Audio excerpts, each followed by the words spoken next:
জয় জয় রাম কৃষ্ণ ভুবন મંગલ।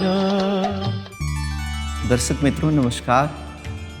ફરી પાછા પરમ શ્રદ્ધેય પ્રાતસ્મરણીય રામકૃષ્ણ પરમહંસના જીવનના જે પ્રસંગો છે, જે આપણી પાસે રામકૃષ્ણ કથામૃત એક અમૃત તુલ્ય મહેન્દ્રનાથ ગુપ્તે જે આપણી સમક્ષ એમનો અક્ષરદેહ રજૂ કર્યો છે, એ રામકૃષ્ણ કથામૃતની વાતોનો દોર આગળ વધારીએ છીએ।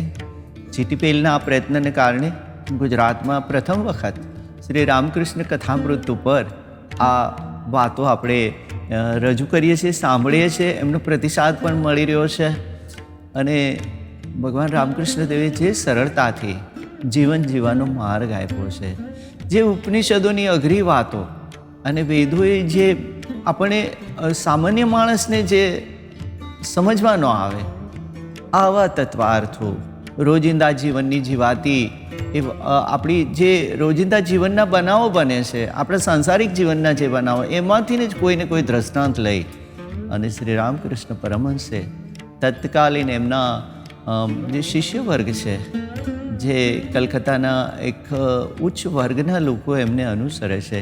આ અગાઉના એ પ્રસંગોમાં આપણે જોઈ ગયા ઈશ્વરચંદ્ર વિદ્યાસાગર સાથેના પ્રસંગો, કેશવચંદ્ર સેનના સાથેના પ્રસંગો, સુરેન્દ્રનાથ ગુપ્ત અને મનમોહન એમની સાથેના પ્રસંગો, એ દોર ચાલે છે। લોકો દક્ષિણેશ્વર વધુ ને વધુ આવતા જાય છે અને પરમ પુરુષના કંઠેથી એમના જે ભજનો સાંભળે છે,